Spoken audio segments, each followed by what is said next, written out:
Alafia, Alafia. Greetings to the Ask Yayafini show. I am so excited because today we are doing the continuation, part 2, Women in African Spiritual Practices in the Diaspora.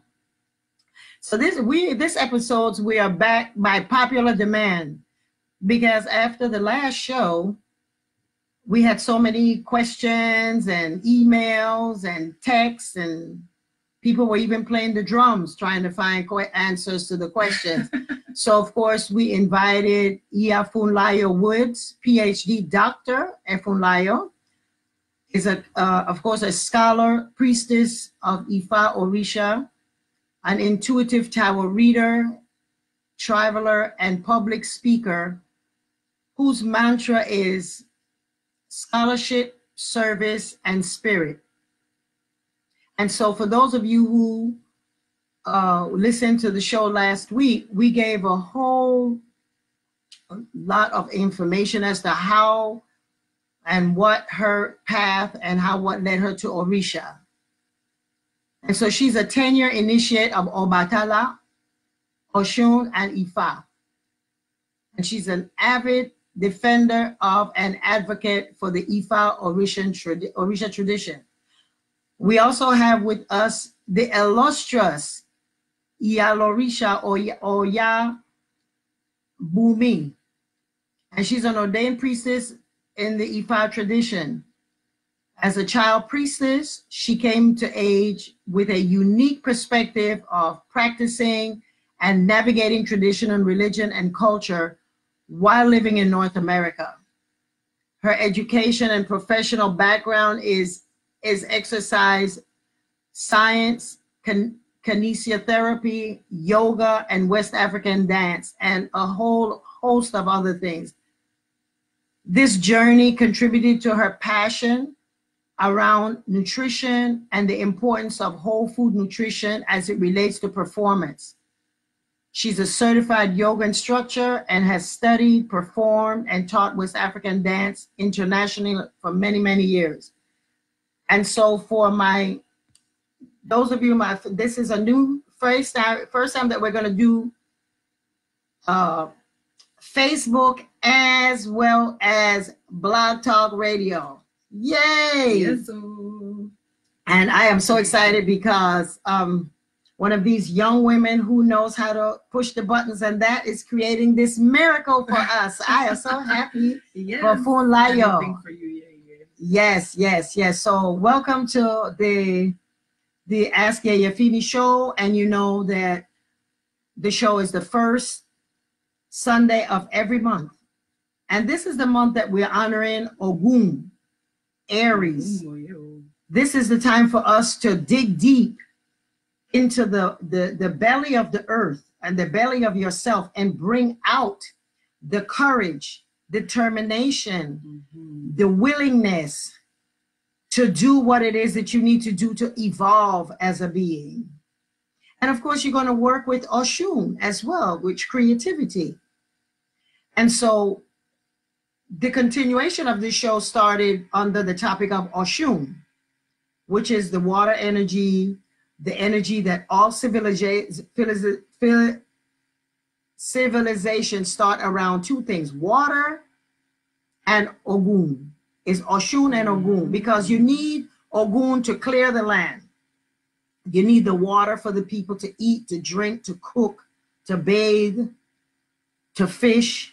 And so the water is there, and with her husband Ogun, who's able then to mold the weapons, mold the knives, mold the things that they're going to peel the yam with, cut into the ground, the whole. So between those two, between Oshun and Ogun, we have what we call civilization. And so this is the time for us to develop our own civilization within ourselves. Civil meaning how to get along with others, how to make sure that the things that we're doing, we are able to coexist in spite of any fear and distraction that we may have, and pluck out that ego, that lie that tells you that the way to success is to separate yourself, and that there's always a them and a us. And so that's what cuts us from the reality of life. So Ogun, fiery energy, the bellows, the heart that keeps us going and keeps us moving, always needs the water of Oshun to cool it down so that it can form into something else. And so the show today is, of course, women in traditional African spiritual practices. Oops. And so we want to, I'm trying to get it here. See, I should just leave it to the young people. And so today, that's what we're speaking on. So some of the questions, let me let you touch it. Some of the questions that we have had, some of the questions that we had from, well, usually I begin my show differently. We start with a little meditation and that, but I'm so excited that I'm jumping all over the place. I'm like Ogun now. I'm ready to go through and carve it down and cut it down. And so what we're going to do now, is going to just close your eyes for a minute and ask you to breathe with me. Bring it back to the front. And just breathe out any of the tension that you have. So we're going to breathe 3 times. And I want you to just visualize a white light above your head as we do this meditation. I should do the Oshun now. And so what you're doing at this moment is you're going to take a nice deep breath, close your eyes, and just allow yourself to be present. Hold space for yourself. This is a very sacred moment that you've chosen to be here to connect with us, with two priests of Obatala and a priestess of Oya. So Oya is the wind, and Obatala is the energy of hope. And so as you visualize a white light over your head, I want you to just take a nice deep breath in. We're going to take 3 breaths. Breathe in, bless it for what it is, and breathe out. We're going to take another breath in, breathe in, and then we're going to nicely breathe out. And on this last breath, I want you to breathe in and just thank that breath that is connecting you to your higher self, to your Ori, to all of the things that surround you that have brought you here. Breathe in.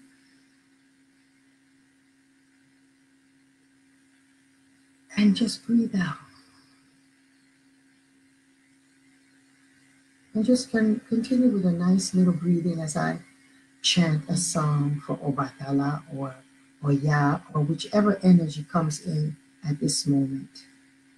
As we have already poured our libation before the show, bringing every one of you, and I give thanks for each and every one of you being here present, and the spirits that came with you at this show. I give honor and thanks for you at this day.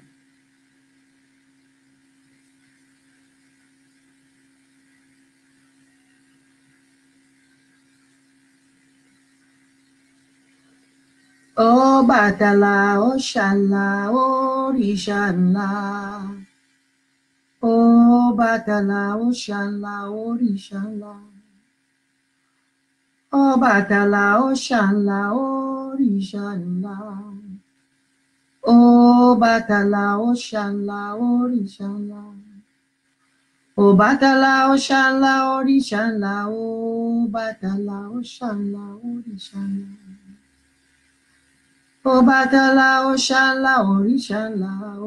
Oh Batala, oh Shala, oh Rishala. Oh Batala, oh Shala, oh Rishala. Oh Batala, oh Shala, oh Rishala. As I'm chanting, I want you to visualize this white energy, light just coming and covering your head, your throat, your shoulders, your arms. And I want you to feel the presence of Obatala. Just feel Baba or Iya. Just standing, blessing you, standing in front of you or behind you, wherever Obatala comes, just to bless you, just to thank you for honoring yourself with sitting and engaging ourselves in a movement towards finding love and peace in the world. Oh Batala, oh Shanla, oh Rishanla. Oh Batala, oh Shanla, oh Rishanla. Oh Batala, oh Shanla, oh Rishanla. Oh Batala, oh Shanla, oh Rishanla. O Batala, O Shanla, O Rishanla, O Batala, O Shanla, O Rishanla. O Batala, O Shanla, O Rishanla, O Batala, O Shanla, O Rishanla. O Batala, Baba mi, O Rishanla, O Batala, O Shanla, O Rishanla. O Batala, O Shanla, O Rishanla, O Batala, O Shanla, O Rishanla. Epa Orisa. Orisa, epa. Mo dúpẹ́ bàbá mi Ọbàtálá. A dúpẹ́ fún aṣọ tirẹ̀. A dúpẹ́ fún ìfẹ́ tirẹ̀. A dúpẹ́ fún ìlera. A dúpẹ́ fún bọ́pọ̀ ohun tí bàbá ẹ̀yin mú wá fún wa nísinsìnyí nígbà tí a bẹ̀rẹ̀ sí ẹlẹ́kọ̀ọ́ níbi ní Facebook àti Blog Talk. Àwa àpò èèyàn tọ́jú wa bàbá. Bá wà ó bàbá àti mú ilé fún wa nínú ilé tiwa àti nígbà tí a lọ sọ̀dẹ̀ ilé tiwa. A dúpẹ́. Mother, Father, God, we give thanks for this opportunity right now. And we thank Obatala for giving us this time and to protect our homes and give us safety in our homes and when we step out. Ashe, Ashe, Ashe. Okay, Ashe. Okay. Welcome back. And so, can we read this? Yes, even though we have this one. So, we are now excited to ask some of the questions. Now I'm back. Some of the questions that were asked for over the past month were, and I'm going to just read the questions and everyone can just jump in. You can type in. If you're listening on Facebook, you could just type in and ask your question. And if you're on Blog Talk Radio, of course, you're going to press the number 1. And when you press the number 1, I will bring you in if you have something that you would like to say. We have a lot of people on the Blog Talk Radio show, and welcome. And please feel free to call your friends and share. The number is 310-742-1887 and press the number 1 to speak with us. And so let's jump right in now with the first question was, can women be oriate? What is an oriate? An oba is someone that is able to shave heads, do the marking, the entire ceremony of initiating as we do in the Lukumi system. There's another question, can women do an initiation without men to Orisha? Another question, why is there so much focus on Ifa now? And was it always like that? And we had also a question surrounding polygamy. What does it require for you to have a polygamous household? What is the proper order of a polygamous household? So those are the juicy questions that were asked of us over the week, yes, over the month. Questions. Yes, and so very juicy. I just want to thank, because see, when we're talking about women, and that's what this whole process started with, the women and doing Women's History Month, and it went into Oshun and that. I just want to take this opportunity to thank Louisa Tish for the work that she has been doing over the years in holding up the worship, the honor, the sacredness of ancestors and Orisha. Yesterday, we had an opportunity, Funlayo and myself had an opportunity, and that was one of the reasons that you came to share this weekend with us. We had a weekend of celebrations for a priestess that made a transition, as well as an opportunity for us to find what are the strengths, some of the challenges that we're finding in our community, in our Orisha community. So it was wonderful. The first night, the discussion centered around what were the challenges that of course, we had to, and it was a large number of priests that were there, priests and priestesses, gay, straight, Lukumi, Ifa, all wanting to share who they were, what are the challenges, as well as what are their skills and what are they offering in their community, so we can interact and become involved in taking this faith out of the closet into the light. And so we people can find each other and hold each other accountable and with integrity and love. So that for me was just awesome for her to bring that many people together. And this was free of charge. And so the next night, that's when we were able to honor a priestess that I had never met, Iya Oshobo, that she was a priestess here in the Bay Area before I moved to the Bay Area, and I didn't know her, but Funlayo did. And Iya Funlayo did know her. And so in honoring that, it was so beautiful the way that we honored that woman for the work that she had done in the community, all of her godchildren, people who she read. It was just such an honor, and it was just a wonderful, wonderful, wonderful thing for us to meet and interact.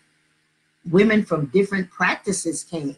We had a woman from Italy that wrote a book on the Black Madonna, and she did her students did a dance. We had two young students that the first time they took a class at the university in San Francisco, they were able to elaborate their feelings and how they feel to connect to the ancestors.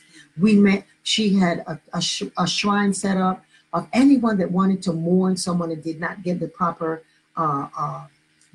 mourning. And we had bata drums that we have oro to call for the ancestors for this particular spirit. But also we were able to bring pictures and things, relics and sacred items to put on the altar and speak to. So if you had an ancestor that passed and did not get to have an elevation, the drums provided them. And then you were able to speak their names. And then she asked us to call the names of ancestors that we know could get some elevation. I mean, that is community service. Yes. That is community work. And these are the types of things that if the women do not uphold other women, we continue to wait for the men to give us, and I'm not bashing on men. I'm just saying that the only way that women are going to honor women, it's other women honoring women. That's the only way we are going to be able to do that. If we're waiting for someone else to say, okay, all of the men, all the babalawas should now give us a little check and give us something to hang around our necks and say y'all are women of integrity and courage. We have to do it for each other. We have to do that for our elder women, because they're women making the transition who have done work and continue, and those that are here that are continue to do work, and they need to be honored and celebrated. So I just want to hold up in protection, in light, in power, and for her to continue as an elder to continue doing what it is that she's doing for the culture. So Ekushe, Luisa Tish, that for the work that you're doing. So that I just wanted to say that if we continue to doing the work of community and relying on women or relying on each other, it's going to make it. You see, this is our time. All of the news we hear of women and become one of the first to do X, Y, and Z. This is our time. So we must come together. We must come together and help each other. And I said at the beginning of the year, I'm open to teaching the things that I know, things that I've forgotten that I even knew, to the young people, such as the respected Dr. Fulayo and the respected Oyabumi and other women who are doing the work seriously, and to encourage you and in any way that we can to take your priesthood to the next level. Yes. We have 14 people that are taking divination classes with myself, and I'm sure with other people. And out of that, we have 2 men that are taking divination.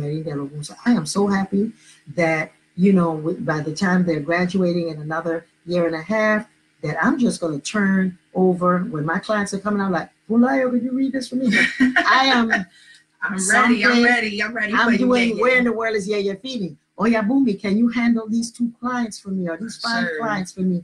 And I'll be someplace doing Where in the World is Yaya Feeding? And so that's what I want. And so that's the things that the elders have to do. We have to pass it on to y'all. So I'm ready to pass on the torch so I can really start living my life like it's golden. Living your life like it's golden. Living your life like it's golden.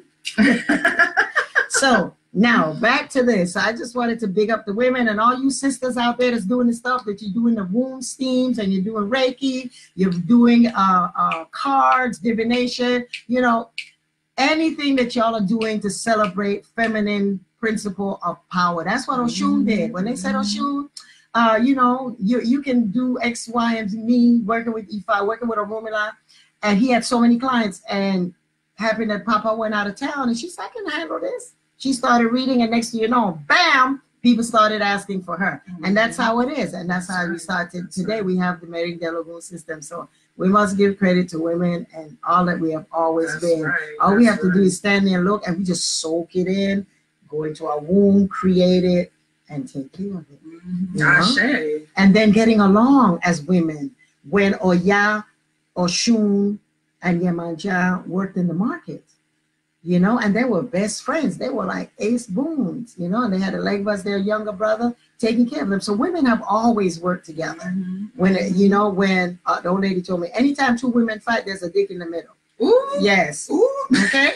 So we need to get back to realizing that we are sisters and we have to get along. We have to bury whatever happened 50 million years ago, and we stepped on your toe and you were having cramps, or you were just in a bad mood, or you were just evolving. Because trust me, I have evolved a whole lot from being here at 23 years old to now 71 in this piece. So trust me, there's a whole new Yeye feeling in the past 15 years, past 30 years, past 45 years, past last week. So we're always evolving, and we must count on sisters, because that's what we have. When we're birthing, that's who you recognize when you need women. You have some other woman there helping you, pushing through, after that, weaning the baby, doing all of that. It's women. It's going to be there. When you have to go pee and you're in the market, it's another woman that's going to cover your and we have to start trusting, because we trust each other to cover our stalls. Stop thinking in terms of, the way we have been educated and miseducated to believe that every woman is in competition. Every woman is not in competition, because you can't be in competition with your mama. You can't be in competition with your auntie and your grandma. So we have to come together now and stop looking at us as competition, and help and assistance. Because they always say, when you want something done well, call a woman. And that's why you see all of these cities, and I think Detroit now got, after they messed up, then they call in a woman to fix it. Because that's what we do. We go into the womb, we go into creativity, and we just come out. Ifa says that it's women that pound that yam smooth, that make it smooth and make it beautiful. And if I may, I just want to say, men often feel attacked by this, but this is for everybody. Women make the world beautiful for all of us, and it is the feminine part within men that allows them to do certain things within themselves. And so it's the fact that we've gotten disconnected from our feminine power as women, and men too have gotten disconnected from the feminine power within themselves that allows them to feel, that allows them to interact with the world in a smooth way. And so the only way, all this toxic patriarchy, as we hear, it doesn't only hurt women, it hurts men too. It boxes them into a place where they feel that the only way to interact with the world is through violence and domination, right? And we know that that's not the only way to make things happen. The way to make things happen is to smooth it, right? I spoke this morning in meditation about the seed trees and how they're soft and how they sway. And that's why they can deal with the harsh conditions of being right next to the ocean where there's salt and wind, because they bend. And that's women as well. Our strength is not in being hard and rigid. It's in being soft and being able to flow and being able to take on the shape of any container we are poured into, and being able to come together just like water. You pour two waters together, you're not going to know where one starts and where the other begins. And so that part is so important for the brothers who may be listening to recognize this work that we're trying to do. We're trying to do it for you too. We love you. You're our husbands. You're our brothers. You're our fathers. You're our sons. You're everything to us. And so much of what we are doing is for you as well. And the things that we're asking you to do for us is really for everybody. It's not just for us. So that's so important. And it's important for the men to understand that and to honor that soft part of themselves, which so much of society says they should not. You know, don't cry, be hard. That's not real manhood, right? And so that's important. It's important to remember. Yeah, thank you for sharing that. Mm-hmm. Can they hear her? Mm-hmm. Can you repeat that? Hello? Go on. I wanted to just touch back on I want to touch back on Mama Louisa Tish. There are people on this call that are at different levels in learning about African spirituality. Maybe they're priests and priestesses already, but many people's introduction to African spirituality is through the work of Louisa Tish and her book Jambalaya. I remember that book from my childhood being very important and a fantastic gateway for many people learning some very introductory things about spiritual practices. And so I want to also give honor to Mama Louisa Tish. Also, I love Jay what you said about how Oya, Yemanja, and Oshun work together in the marketplace, because somewhere along the line, I think there was this understanding that these goddesses did not get along, or that they can't coexist, or that they're operating much differently. And so I love the way that you tied all of that together so that people can understand that these feminine entities do work together and collectively are very powerful. Yes. Also, I think that thinking about the importance of women and how it is that women pound, I think you said women make the pounded yam smooth, but I think it's important for us to create these communities whereby women can actually be in their femininity. Yes. I think that there has been many instances where we are not really allowed to fully be in our feminine essence, and it is so important for our men to understand their role, for us to understand our role, that allows us to be in goddess mode, as I like to call it, so that we can fully bring about this energy and share with our daughters the beauty and actually being woman, being in a position of receiving and finding strength in that. And I think the more that we're able to be in our feminine essence is really the more that the men can step into the positions that they need to step in, because we're not competing for position and competing for roles. We give space and understand that we have to coexist. One doesn't exist without the other, and we need one another to operate within our proper roles. So I think that was beautiful what you both said. Thank you so much for Yabumi for sharing that with us, because as you stated, many people started their journey with the book Jambalaya, and we have to give credit for that. And when you hear the story of how the things that she went through to put that book together, and how people fought her and discredited her and stole her stuff, you know, we have to then look to that. You know, we have to look at this. Yeah, so in that being said, we're going to jump right into some of the questions that we have that I think would set light to it. The first one was, can women be Oriates? What an Oriate or Oba is someone that has the knowledge, the ability to, number one, do ita. Number two, before that, even know the process or the mystery of the sacredness and the sacred system, and is knowledgeable of painting the head to make that the vortex of pulling the Orisa. If they have the knowledge, are they able to do that and be able to know the chants, and that to call the Orisa when we present them to the Iyawo or the initiate, as well as I said, shave the head, the hair, do the marks, make the ashe in conjunction with the godmother and the ajibona, as well as, and we're doing mystery work here, but it's easy because you can read this in a book. There's nothing that I'm violating. We read that in the book, what happens. And so are women able to do that? I don't know if there's in any Odu Abifa that says to have titties and a vagina. It means that you cannot do that. The first Oba and Oriates were female. Oriate Obatero, you know, in that brought the Ifa, the Lukumi faith. It was women that were doing the work, that were initiating, that were shaving heads. I do it. I've done it for years. And so that's why I want you young people starting. And because so that the women, and if you study and you know the odus and you know the seals and you're able to do the work, you do it. There's nothing that says, there's no odu that says only men can do that. So yes, women can be oriented. I've done many heads myself where I scrape heads and all of that. And many people know it.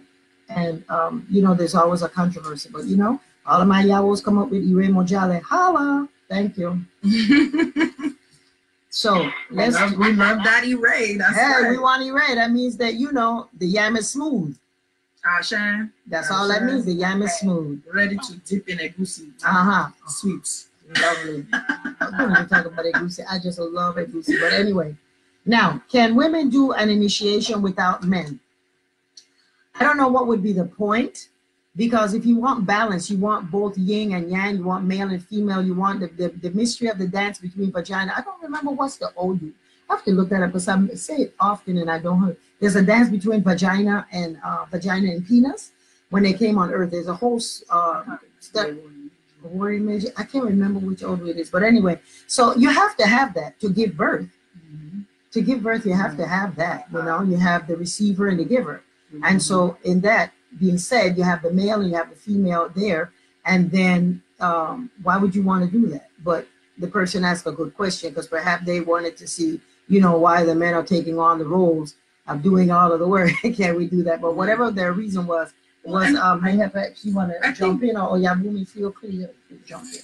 Yeah, I think one reason why people may ask that and is just that, you know, a lot of sisters are really feeling hurt and oppressed, I mean, quite frankly. And so there are the ways in which they, you know, some women have decided that they don't want to even deal with men or want them involved in their spiritual practice or things like that. And so that's why it's so important to always uplift each other and to recognize that even as we say we're claiming our power, that doesn't mean we are disavowing masculine power, because we need them both.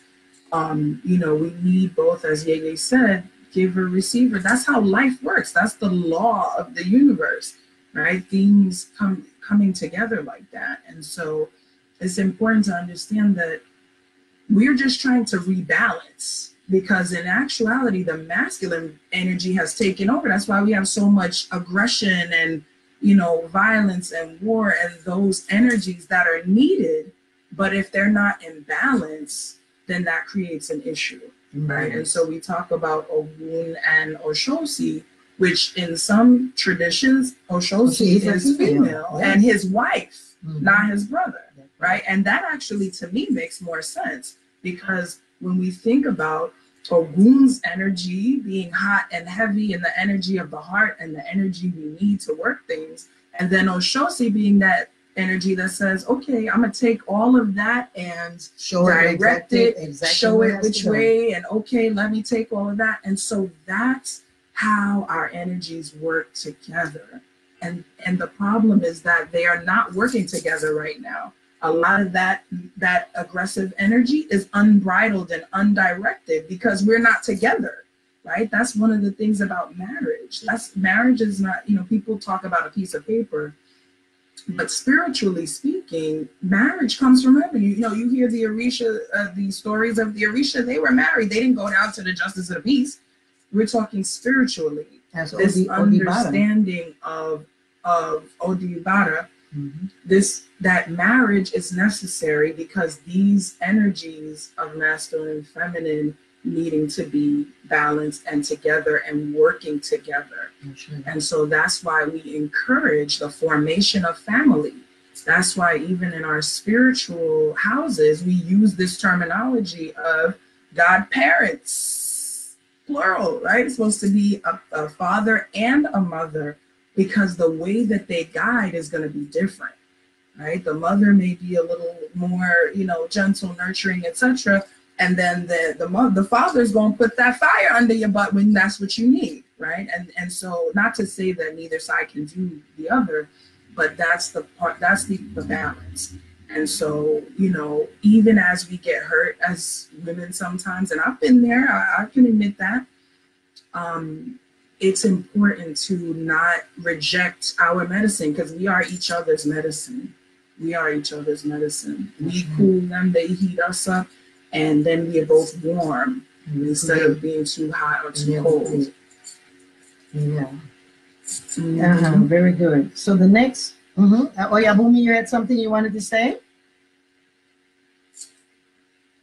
To refer to the Yoruba proverb that there is no good without bad, which points to the fact that we believe in polarity. So we need masculine and we need feminine. This is a principle of what we believe in. Exactly. So if there are people who are having houses that are omitting males or omitting females, then we're not actually operating in that respect of polarity, when that is something that we very much believe in African spirituality. So I think it's important to note.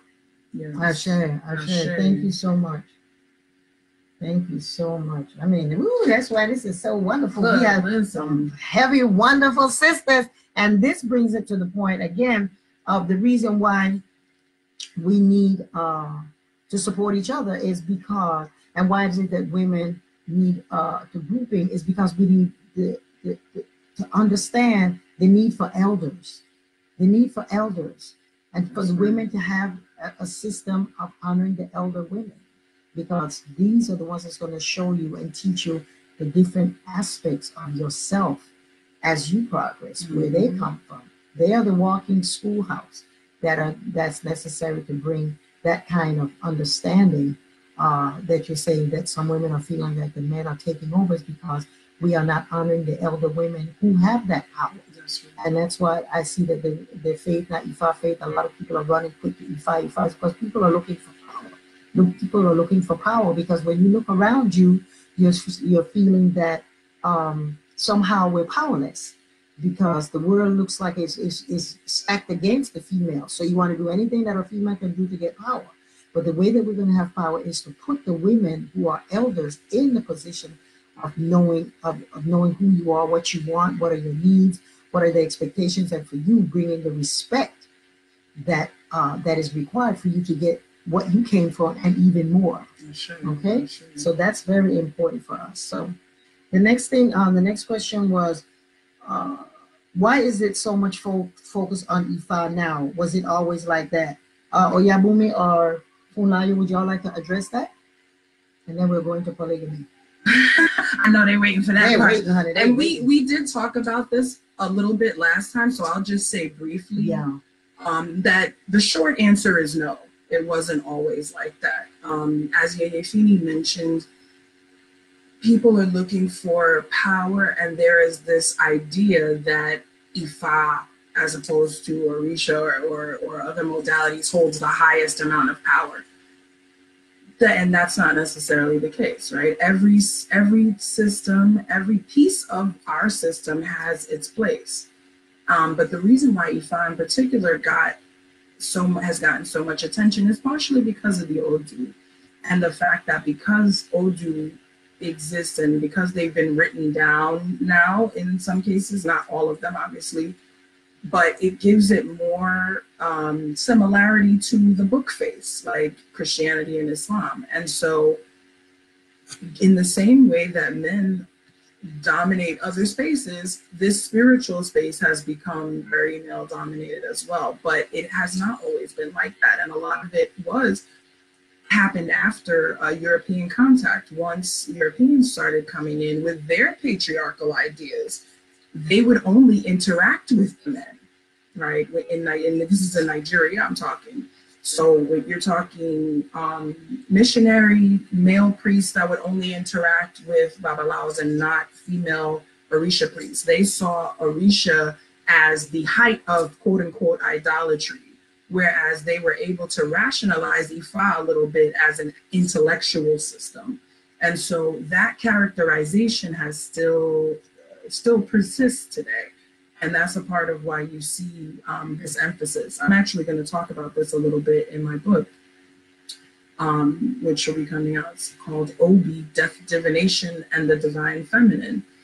And it's going to focus on the kola nut, which is a feminine entity, right? Let's talk about it. I won't go all into it. Y'all gonna have to read the book, but the kola nut that we use to speak to the gods is female, yes, and specifically the 4-lobed kola nut is called Iya Obi, the mother Obi, the one that is complete, that has all that we need in order to talk to the gods. And so that is, it's important to recognize that feminine power has often been embodied, and Eurocentric knowledge systems don't respect embodiment. They only respect pen and paper and intellectualism. And so that's why you see, especially in scholarship, right? The Yoruba tradition is the most studied tradition, and most of the scholarship, well, I won't say most, but much of the scholarship that you see is about Ifa, and it's largely because they are used to analyzing text. So they go to the text. They don't know how to analyze mediumship and other types of embodiment that we often possess. And so it's important for us as well, not only in relation to this idea of Ifa and Orisa, but also thinking about African epistemologies, period. It's up to us to really bring that back and to say, hey, reading, writing, pen and paper type of intellectualism isn't the only type of intelligence, right? We have all these new intelligences, we have all these new things going on, and old things that need to be brought back anew, right? Our traditional way of seeing the world, our traditional way of interacting with the world, and all of that. Thank you. Yes. So we waiting for that. Yes, it's coming. It's coming. Thank you. Thank you, sis. As well. I agree. I do believe that the trend has been for people to go straight to Ifa because they believe that it places them higher on the pyramid. Like there is a hierarchy that exists, and I think people believe that if you're Babalawo or Ifa, it puts them at the top. And I think that in many circles that I've been in, it really undermines the importance of the Olorisha, because I like to think of the Babalawo or the Ifa as the doctor, and then the Olorisha is kind of the health practitioner that we use to stay healthy before we need to go to the doctor. So a lot of the work that we do as Olorisha is really not necessarily some of the work that the Babalawos and the Ifa are doing. The things that we're learning about herbs and head feeding and rogations and so forth, the work and the priestly work of the Olorisha is what we need to do on a daily, weekly basis before we go to visit the house of the Babalawo. And I think it really, as I said, it just kind of undermines all of these other important aspects of daily work and practice that go into creating this big spiritual picture before you go to sit at the foot of the Babalawo. Mm-hmm. I think that it's important to expand upon what it is that we do as Olorisha and why it is that's important, and how come people want to move past that. It's not all about Odu, because what are you doing on a weekly basis to feed your Ori? What are you doing on a weekly basis to celebrate and propitiate Orisha? These are things that I think really do get overlooked, and people kind of jumping to the top of the pyramid. Mm-hmm. So I think it's very interesting, that trend. Yeah, and even seeing it as a pyramid as opposed to seeing it, I like to see it as concentric circles, that kind of move in and out, and that we're not in a hierarchy. I mean, there is definitely a sense. Let me backtrack a little bit, because Yoruba culture is definitely hierarchical, right? And there's a reason for that, but that hierarchy tends to be based on age, right? It's seniority.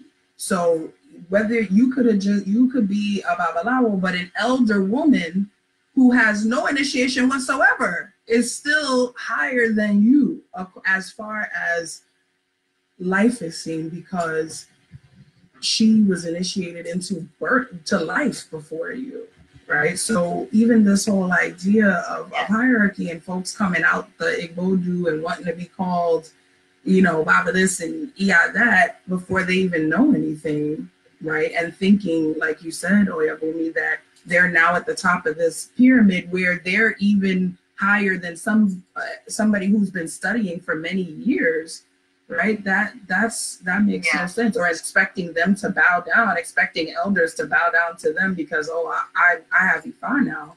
And I mean, I'm initiated as an Ifa as well and have studied Ifa.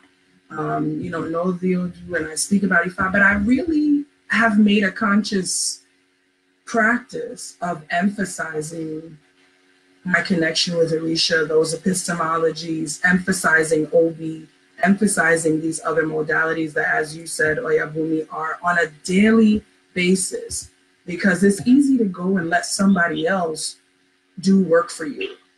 But the work you do for yourself, the changes you make in yourself are the most important. I share. Very, very well put by both of you. One of the things that, as you said, and to add to what you were saying, Oyabumi, that you see the Babalawo as the doctor and the others as a health practitioner. For me, someone asked me to explain that, and I said, for me, going to Ifa is like going and getting a ¿cómo se dice? Put the people in the little machine and you go for the diagnosis. Oh, like an MRI. MRI. He is the MRI, you know, and you go into the MRI and it tells you your liver, your knee, your heart. That's the explanation I give to these young students or people that are, everything has to be with Ifa, and Ifa has to be of a certain race and an age and all of this. So you go and get your MRI and he tells you there's something that requires help in your Oshun aspect. The Babalawo goes to Oshun too. Everything is not on the board. That's right. So if you have to go and get the specific doctor that deals with the liver, or the blood, or the spleen, or the heart, or the bones, you're going to go to them, and these are as equipped as Ifa.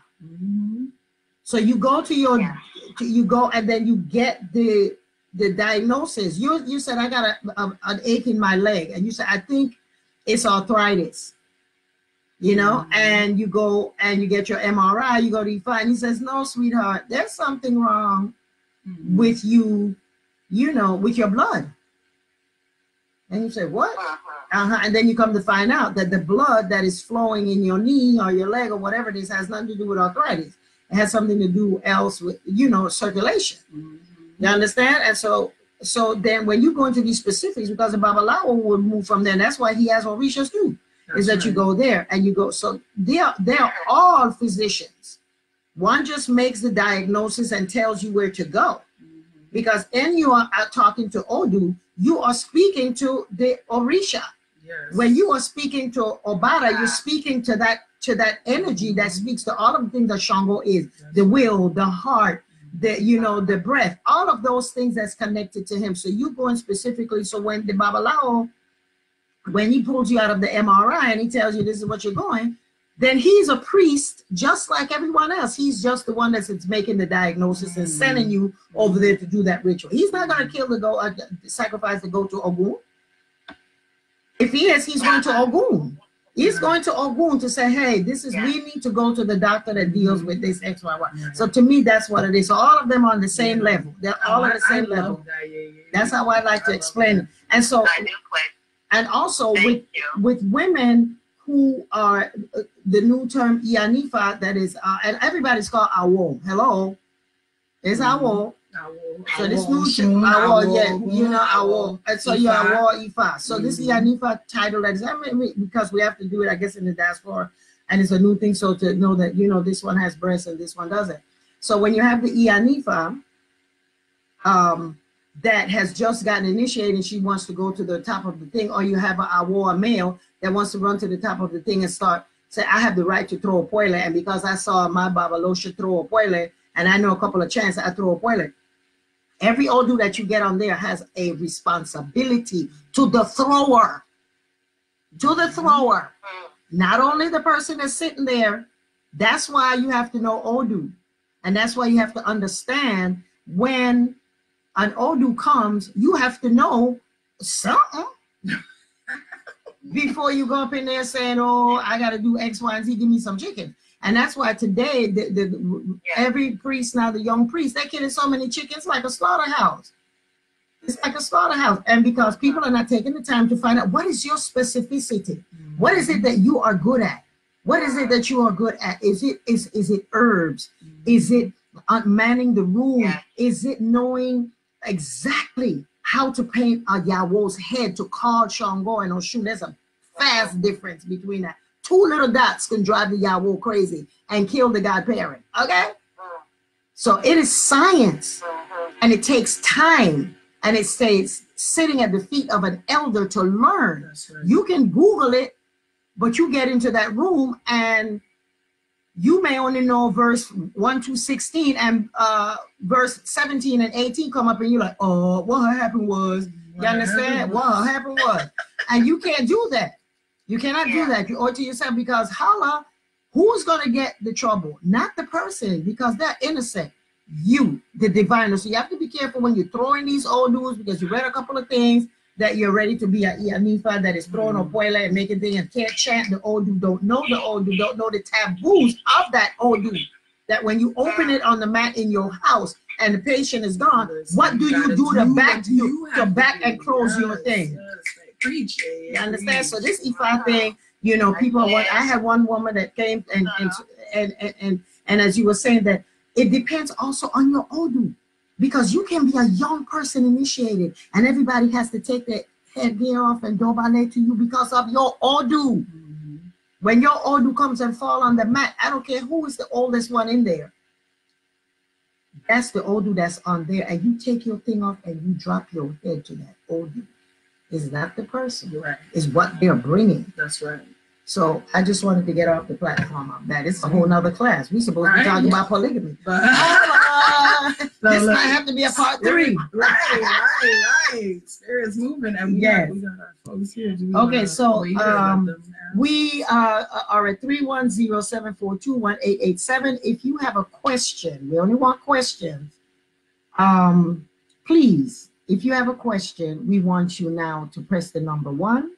And if you have a question pertaining to the topic that we're talking about, you can type it in for the Facebook audience. And for those on the Blog Talk, we want you then to just press the number 1 and we will come in and answer your questions. So thank you. Remember, is 310-742-1887, or just type your question in because everybody's just listening and everyone is saying it's great. We're learning so much. Good. That's what we want. That's exactly what we want to do. About a lot of people always want to teach because we always want to teach because we're the teachers. About a lot understands, and it's not us. It's the Orisa saying this is what you have to do. And I just want to just give 2 snaps to that elder thing. Listen, y'all, and I'm not trying to beat my chest, but I have a PhD from Harvard, and that's not nothing to do with learning this work. You see where I'm at. I stay with my elders. I stay with elders. And I dropped out of college in my junior year. You know, so it's not about that, because that's somebody else's system. That's, you know, there are ways in which it's important. But as far as learning this life and this work, I don't care how many books you read. I don't care how many papers you wrote. If you're not sitting at the feet, if you are not helping, if you are not, you know, cleaning up coconut shells and washing dishes and doing those things, getting your hands dirty, that's not the way. I share, and to piggyback on what you're saying about having a PhD, it is powerful and wonderful that you're getting a PhD, because you are opening the doors that when you walk in, African traditional religion is not sitting at the table, it's creating the table to invite everyone else to come. And that you know, and Obatala gave you that and put that in you so that you would do that, so that other young girls that's learning the religion and they're frustrated because they don't have what is required to open that door to be accepted, then you are telling them, go ahead, get your PhD in African studies, right? Know study it yourself. You know, study yourself so that you can come from a very powerful place where we walk into the room. We don't have to be like, we're just here because we know the religion or we know the faith or we know whatever it is. We come here because we are experts on the field. Thank you. We're experts on the field. So that's why when I introduce you, even today when we went to thing and I said, this is Dr. and you say, your name is Fulai. I said, no, this is Dr. Fulai. People respect that. You all in the African stuff and you got all of this and, you know, la, la, la. No. This ain't something she learned by, you know, last week. She, you know, she did exactly what she was supposed to do. Abatala told her, go on. So when your Ita tells you, go on and master and do it. Don't make excuses that it's too hard and white man's culture and all of that. Do whatever is necessary unapologetically. This is your responsibility. You know, and so my leaving college at my junior year is because I knew that semester that I got C's and D's in all of my subjects. That was a waste of time because at that same moment I was connecting to the last poets. I was connected. I was getting my reading from Mama Keke and told me that my job would be exactly what I'm doing here. It's to helping the world to see African culture, to know what it is. I would be living it. I would be cutting my face that I cannot escape this. That anywhere I go on my children, they ask you, what happened? Who are you? And right there, you become an encyclopedia of African, you know, understanding. So you can quit at your junior year, but trust me, it's going to be hard. You're going to have to commit. You're going to have to wash. You're going to have to scrape. You have to do all kinds of stuff as well as, you know, stick in there. Or you can go to school and you can become a PhD that when the doors are open. So you open the doors so when I come in, because our greatest expectation and hope is that when our children are sick and when our children are in need of spiritual balancing of this thing that they're calling now spectrum, and that we have entire wards of people with mental illness, our desire and our dream should be to be able to be respected as a religion, to go into that place and say, we are here to heal. That's right. We are here to heal. And that's one of the things that Oshunfimi, Mama Tish, her Orisa name is Oshumiwa, stated that, you know, we have to do that. I remember in 1979, we went to the 1976, it was when we went to the Smithsonian's had this celebration of African spirituality, and we met the Mama Yalosha from Brazil. She blew my mind. She said that in Brazil, there's a ward in the hospitals that they put the people who are mentally unstable, and they allow the priest to go up there and take care of them. That was in 1976. I never forget that. And she gave me a bell that I still have from my Oshin. So that was done then. Now they're trying to wipe the religion out because, you know, all of the big drug companies have investments in Brazil. And so we can take that as an example as what not to do. So our children are supposed to be on the spectrum, and we have all of these things that they're walking around committing suicide and all of that. It is our responsibility to go up there, do those children, those men, those women readings, find out. They should allow us to come in there because this is a respected religion. We have people with PhDs that have the understanding of the science and the power of African, as it pertains to African people's science and of healing. And that's what we have to do, is get your education, get out there and do it. Because we did the one part, this is y'all's part now, to have respect, create the table so that when we say we want all religions coming, we invite them. Not trying to say, well, can the Africans come? No, we call the meeting. So let's go on to polygamy.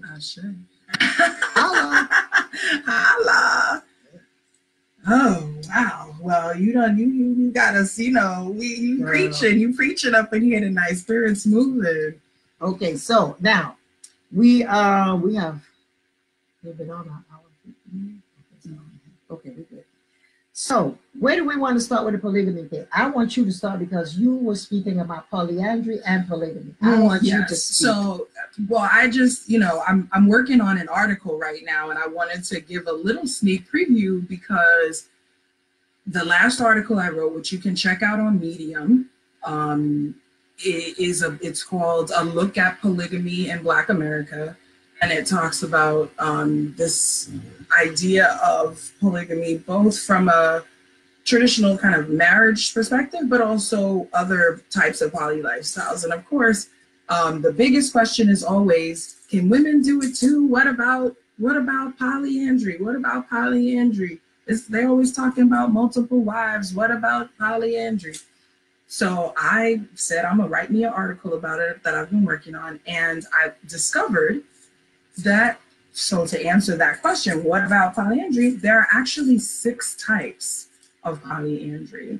It is much less practiced than polygyny, which is one man with multiple wives. And so far, they've only found 53 cultures that practice polyandry. 2 of them that are recorded are in Africa. One in Nigeria, the Igbo people. So just to briefly, I just made myself a couple of notes here. Just to briefly tell you what the types are. And what I found interesting about this is that some of this we do in here and we don't even realize that we're doing it. But so there's fraternal polyandry, which is the first type, which is where the co-husbands are brothers. And this was traditional and still happens actually in Nepal and in other cultures in the Himalayas where land is scarce and where there's actually the desire to preserve the land as opposed to splitting it up. And so instead of each brother, let's say you got 10 acres, instead of them each getting a piece, they would stay together, marry one woman, and that piece of land stays. And it also regulates the birth rates. There was one study that said that if they were to switch to monogamy, there would be a 31% increase in the birth rate, which the land can't handle. And so that was one reason, and it was because of that. We have associated polyandry, which is when a woman marries 2 men separately. They are not brothers, and one is senior to the other. And this is more similar to what we know as in polygyny, where it's the man is, marrying wives and one is senior, and then the next comes in the traditional Yoruba system. You have the third type is called polycoity, which is when a woman is married, but she is legitimately able to engage in other sexual relationships with other men with the sanction of her husband. This could be because he knows he's having some issues that he can't satisfy, whatever the reason may be, it's accepted. And this is actually, and then the fourth type is secondary, which is where a couple may have been married, right? A man and a woman were married. They now get divorced. They marry other people, but they're still able to come back and engage in sex with one another with the sanction of both of the new spouses, right? And actually both of the spouses would still be considered the woman's husband, even if she doesn't live with the first one anymore. So I thought that was interesting. And I know some folks got stuff like that going on without recognizing it, but we're not gonna talk about that. The fifth type is called walking marriage. And this is actually when a woman is not married to a single man, but she's married to the clan. And so within the clan, any man that's considered eligible, so if he's single or whatever criteria they have, she can choose from those men to engage with, and she's considered married to the whole clan. And then the last type is called familial, polyandry. And that is when a woman is married and she's expected to be sexually available to other men in the husband's family or to travelers. And so we saw this, this is seen in societies here in North America, actually, or was in Native American societies where, especially, of course, prior to Europeans coming and all that, which is, and Christianity, the whole one man, one wife, but it was partially to increase genetic diversity. So when travelers came through, especially if they came to a closed community that had a limited amount of diversity, it would be advantageous for the women to engage with those travelers in order to increase the genetic diversity of the group.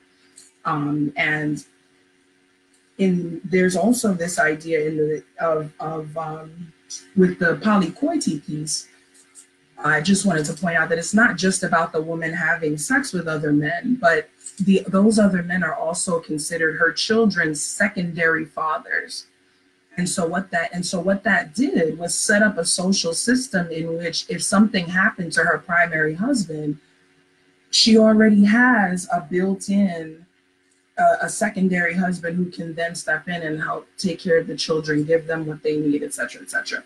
So I wanted to share that because so many women, that was like probably the top question, like, you know, we're always talking about, but really in most, you know, the type polygyny, so one man and multiple wives is much, much more common. As I mentioned, polyandry, there's only 53 societies recorded to practice it. That could be because of a bias in recording. So there's still a lot more work being done.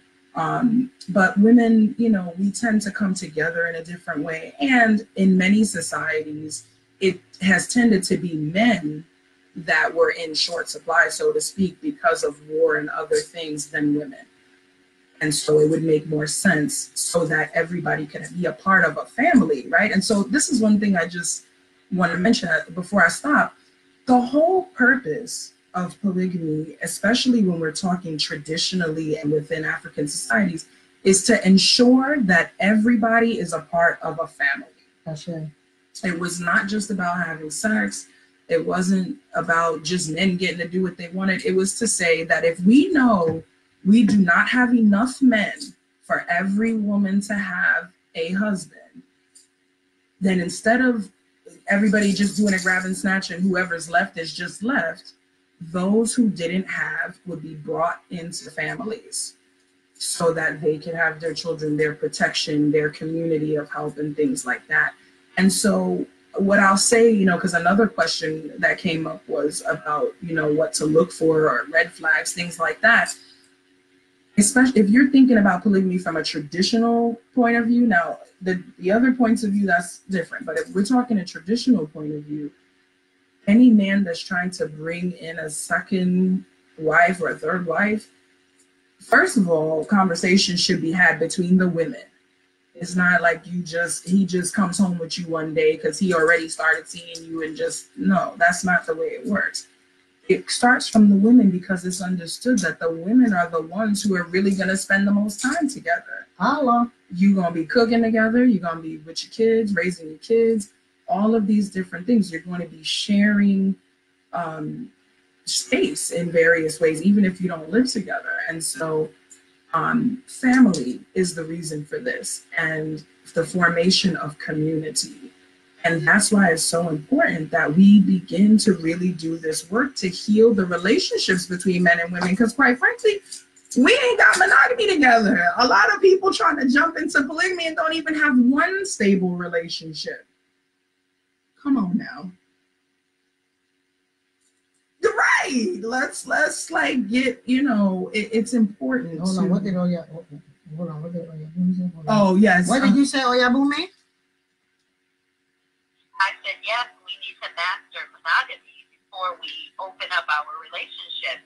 Right, right. And especially on an individual basis, like if a family is supposedly courting you and you see, you know, they don't have it together, then what possibly could the purpose be for that, right? It's always to build and to create more and to uplift. And so that's what the whole purpose was. And again, as Oyabumi pointed out, we haven't mastered monogamy yet. We haven't mastered in one-on-one interaction yet. And so that's very important. And the family is the first unit. We're talking about building Orisa houses and all the rest of this. If we can't build a family and get along with one other person, then how are we supposed to get along as temples and as community and as everything else? And I'd like to jump in here, and you have to master yourself first. Ashe. You have to master yourself first, because if you're still going through, rotation with relationships, it's not that something wrong with the other persons. It's you. You have to master exactly what is the reason, what is the purpose that you keep attracting the same person in a different height, color, or costume. Mm-hmm. So once you perfect that, then, and so that's the thing, is if you are going to perfect yourself, then you can live with the other somebody. Because if you know who you are, then hey, you are you and I'm me, and we cool, and let's live and take it to the next level. And polygamy is for you to, is one hand washes the other, and they both wash the face. And the face that they're washing is not the man. The face that they're washing is the face of the family. That's right. So you have to have a reason for being in a marriage other than, I look good and there's a feeling that you are my, what is the thing now? My twin flame or my, what do you call the thing? What they call the other thing? Soulmate. My soulmate, those things, soulmate and twin flames and all of that. You got to be your twin flame to yourself.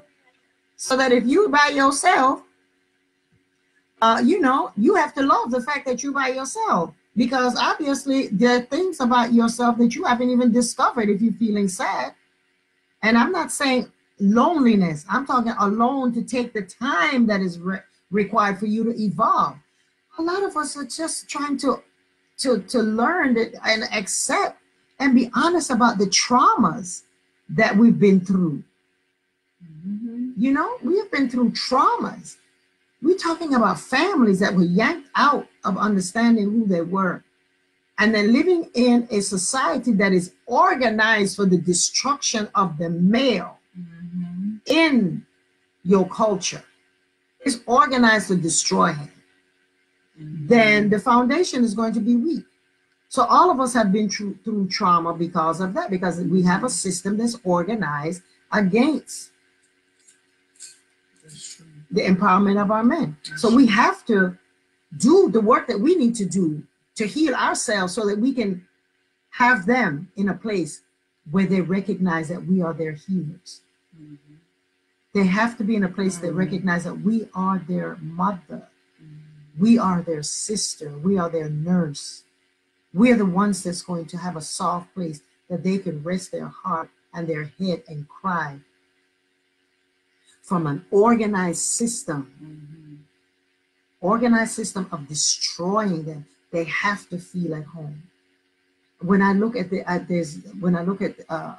these commercials and things that they have on billboards and things about the family, here in the Bay, there are a lot of pictures about, all inclusion and that, and you're finding Black people and white people and Asian people, everybody is marrying, intermarrying. But the one thing that is a constant reminder to the African woman is that her man doesn't want her. If you notice, all of the pictures is always of a Black man with a white woman. It's never been the other way around. I make it my business to notice that. So he's telling that the system is organized to tell you, your man don't even want you. Yeah. So we are trying to heal ourselves when it's all up in our face, reminding us of the disconnection that we have from ourselves and from each other. You don't see pictures of a Black woman, you don't see the other way around. In the commercial, it's always the Black man. It's not a Black woman with a white man. You did not see that. And if you do, send me an email and a picture of it. So we need to stay woke. So when we have these men in our lives and we keep having these revolving doors that they're in and out, I say, oh, he's this, and I'm gonna take him to court, and I'm not taking him to court. It's something wrong with you. You need to really deal with the healing, and that's the program that we have here in my institute at SEI, the Self-Empowerment Intensive. It's about coming face to face with the trauma that you drug from your great-great-grandparents. 7 generations is what that program does. 7 generations of healing that you bring that you don't even know that you're suffering from. And you have to trust a system that works. The system, the SEI system, has worked for years and it's done through ritual. The way that we do, that's how we heal. Just like we have these children on the spectrum, giving, that's what they require. They require healing, systematic spiritual healing. And that's what each of us needs. So find somewhere that you can get that kind of healing. And it's not about getting a chicken and getting initiated. It's about finding what it is before you get into the initiation room. Because as I was speaking the other day at San Francisco State, is it that I went to? California College of the Arts. When I went, I was speaking and I said, when you are initiated and you are still dragging your trauma and you think that Oshuna or Batala, whoever is going to solve it for you, they're not. You have to be in a place where you are able to see and to remove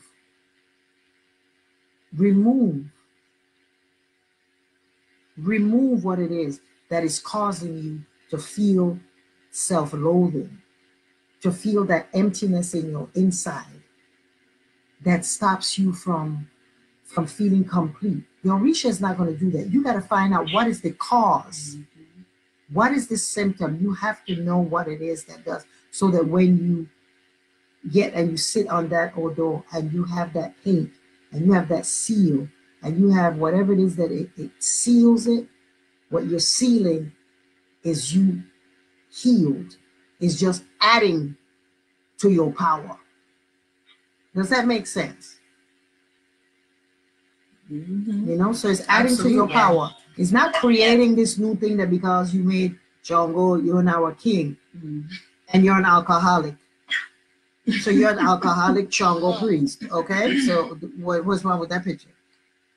And the first thing that Chongo is going to say, this Yawo should not drink. So this person is going to have to lie to themselves when they're taking a drink. Because Shango is not going to be, when we paint the head with Shango and the different marks that we put in there, that's not going to stop you from drinking. Because you have to find out what's the reason that you are drinking. So all you're doing now is hiding the drink. Make sense? That's what we're talking about here. Is that we have to get to the root of who we are. And why is it that the behavior that we're showing has something to do with trauma? Everybody comes here wanting to be loved, acknowledged, and seen. And if we're not getting that, we learn to fake it, we learn to cover it, we lie ourselves, do whatever is necessary for us to get through to the next level.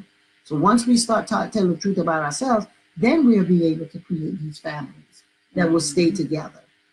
And not try to make the other person into who you want them to be. No, you need to be who you are. And then of course, get a reading on the relationship. Hold up.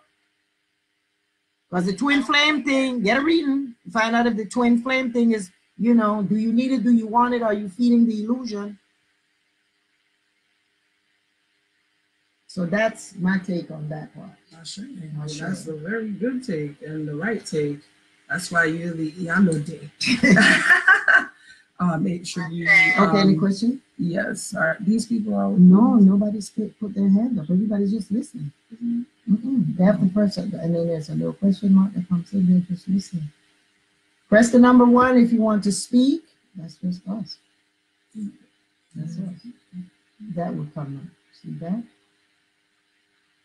Yeah. Press the number 1 if you want to speak, and I will bring you in. No, there's no one speaking. Okay.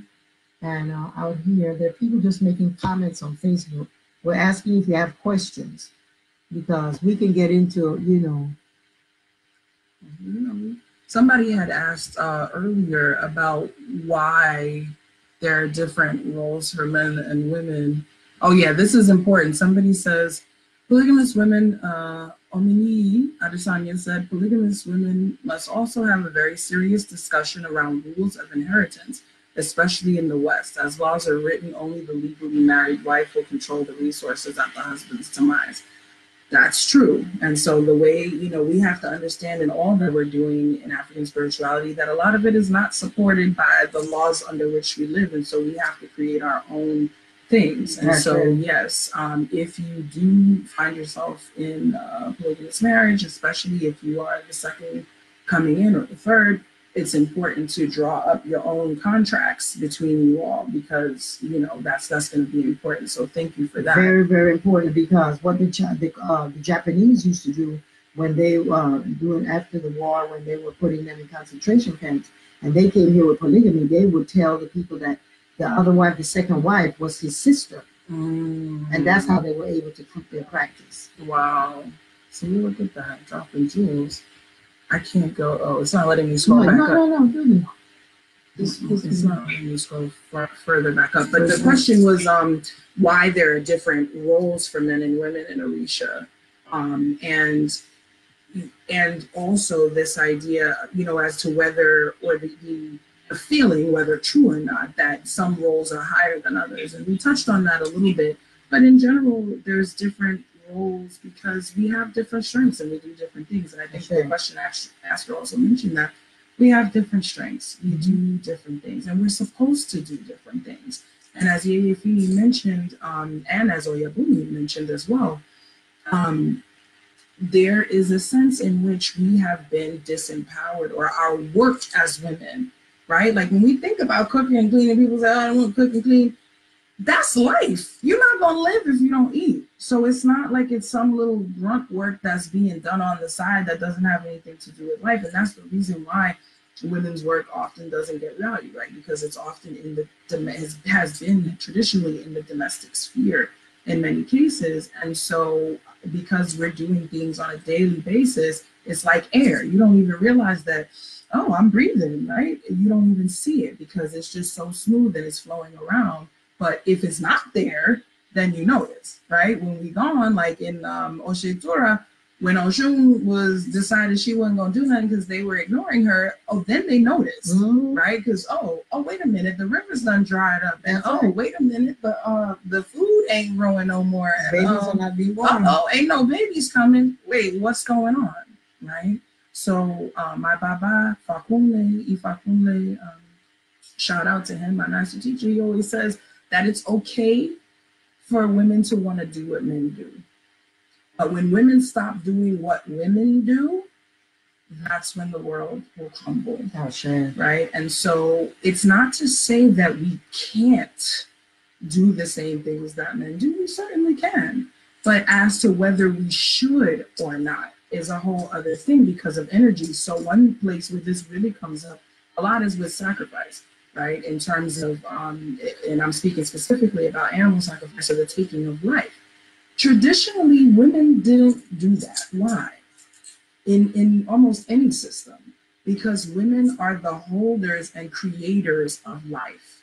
And so it's not energetically balanced for us to also be taking life, right? And so that was a part of the man's job.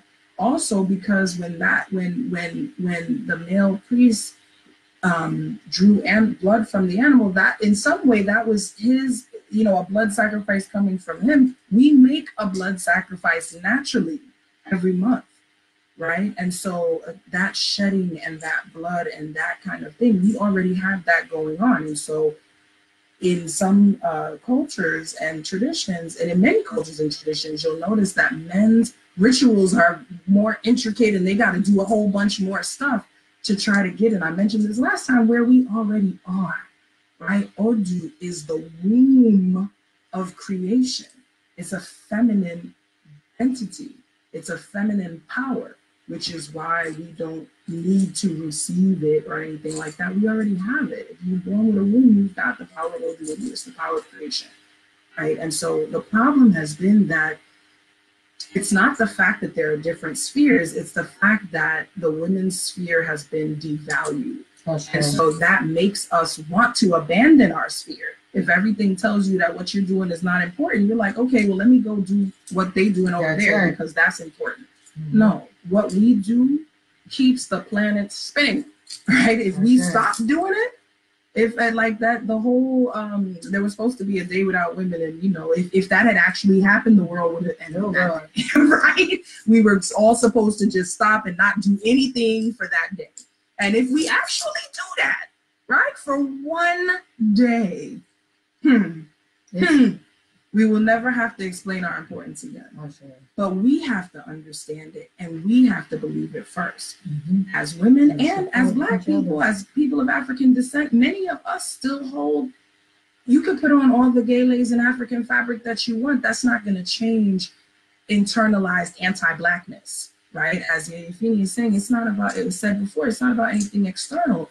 We have internalized a lot of these ideas about ourselves as people of African descent, being less than, being inferior somehow. And so that's why there's this snatching and grabbing for power, because we don't realize it's already in us, right? And so it's just important to recognize that we recognize our own power, that we recognize the vitality of the work we do, and as Oyabumi said, recognize the importance of resting in our femininity and the power that holds as well. Ashe. That's so profound what you just said.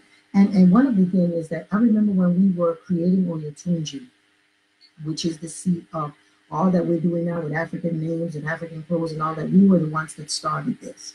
And to have a place where we could say, well, this is going to be our archive.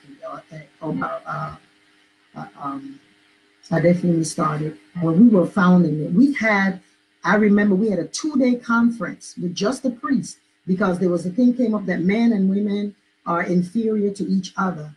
And him being the brilliant mind that he was, he set up a whole thing to prove that women and men are exactly alike. Mentally, we had mental things, we had physical endurance, we had intellectual, everything. And at the end of the day, we recognize that they are completely equal.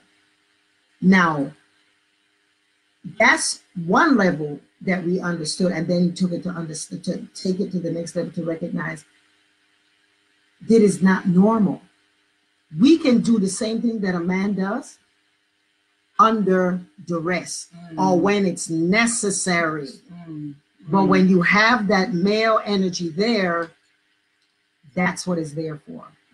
That was very, very heavy, because the men were like, no, women. And he brought it down, and we didn't know why he was doing it.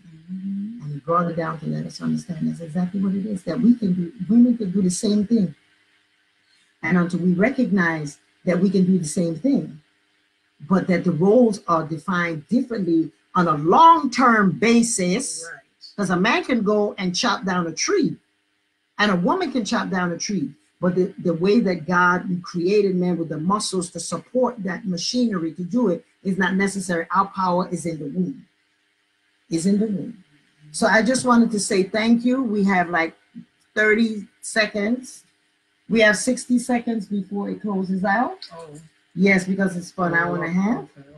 We didn't have anyone pressing the number 1. And so, no one wanted to speak. Everybody's just listening. Yeah, because there's one. Nope. That's one. Okay, there's one. Yeah, that's what we're. Hey, one brave soul at like 30 seconds. Okay, let's go on in. Let's see. Hello, 843-743. You're on the line.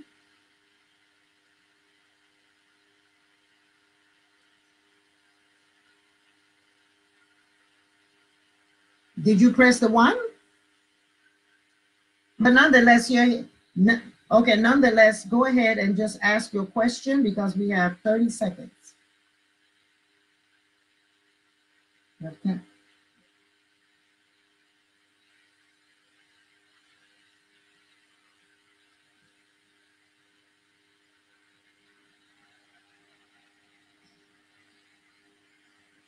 Okay, what is the question? Can I make a suggestion, because you might get cut off? Are you on Facebook? We're going to continue it on Facebook. Just go to my page and it's up there. And your question was, how does an elder woman fit into polygamy?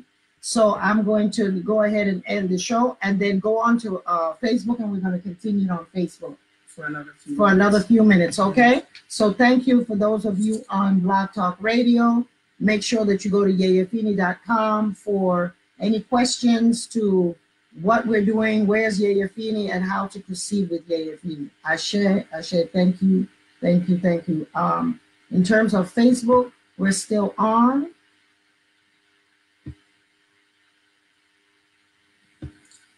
Okay, we're still on live.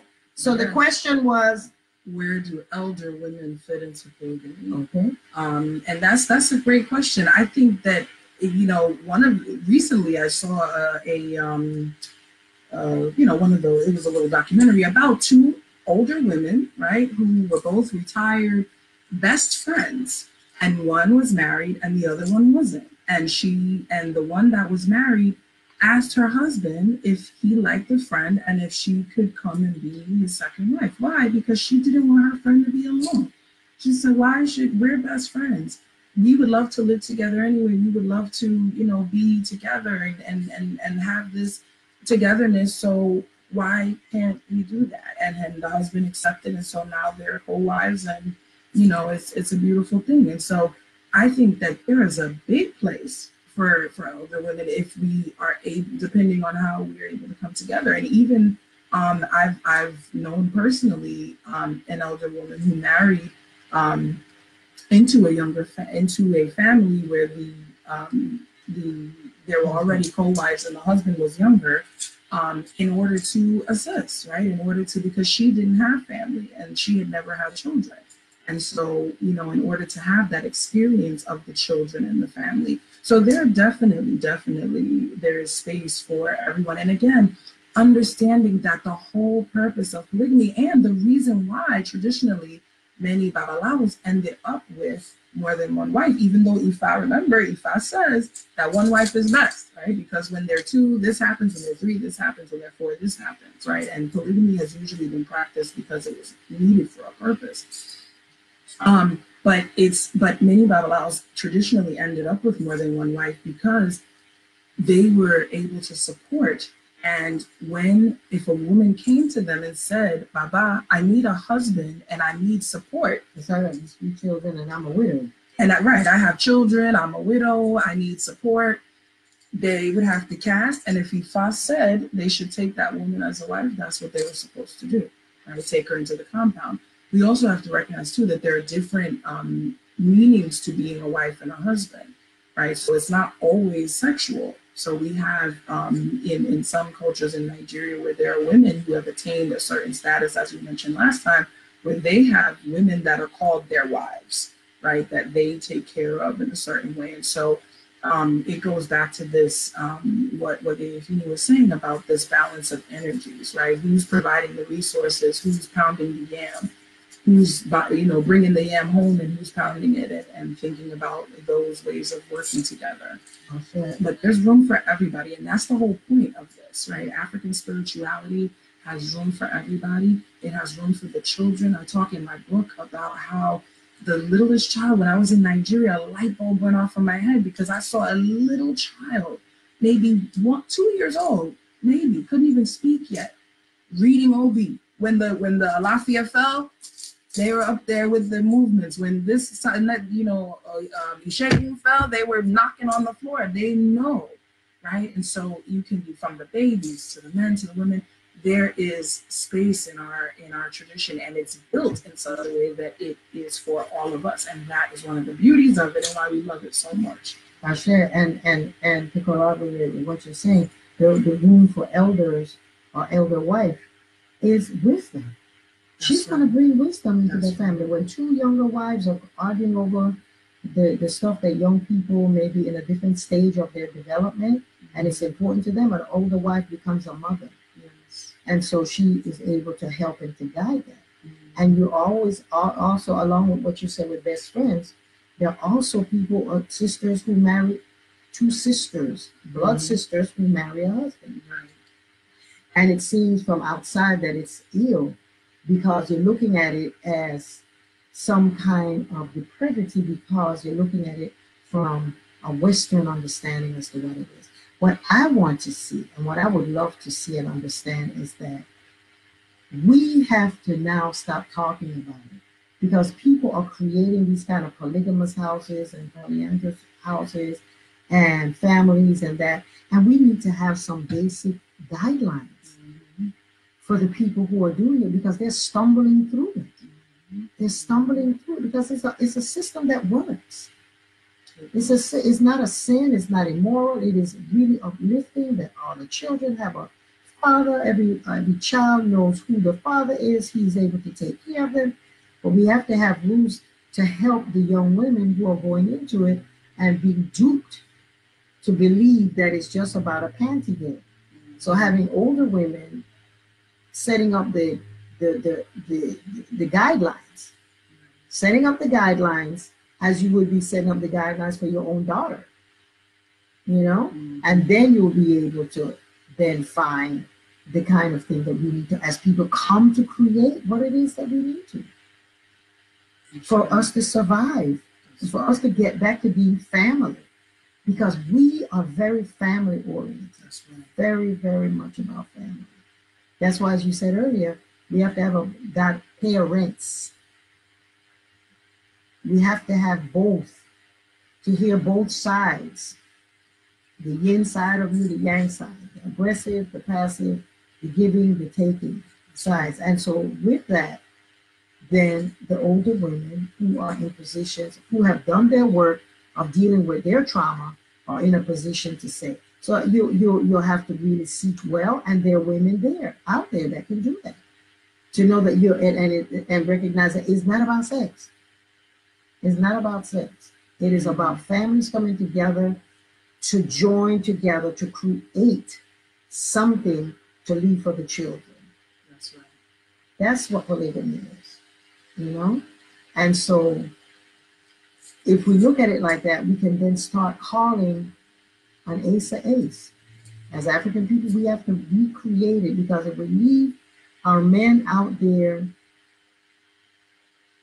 being preyed upon by the dominant culture to destroy him, our sons are not going to have a chance.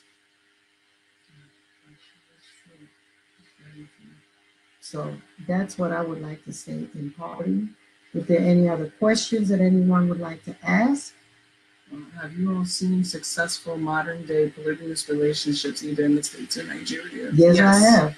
I have. I know plenty of families, and like I said, I'm an advocate if it's done right. I think that it can be.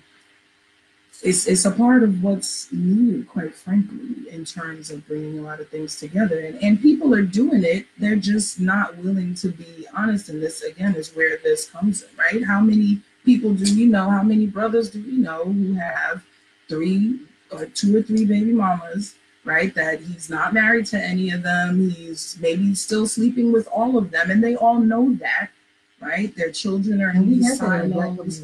All of those kinds of things. And so, but it's our idea that even though we know this is going on, we can't bring it together and say, look, clearly we're already a family, right? We already a family. Our children have the same fathers.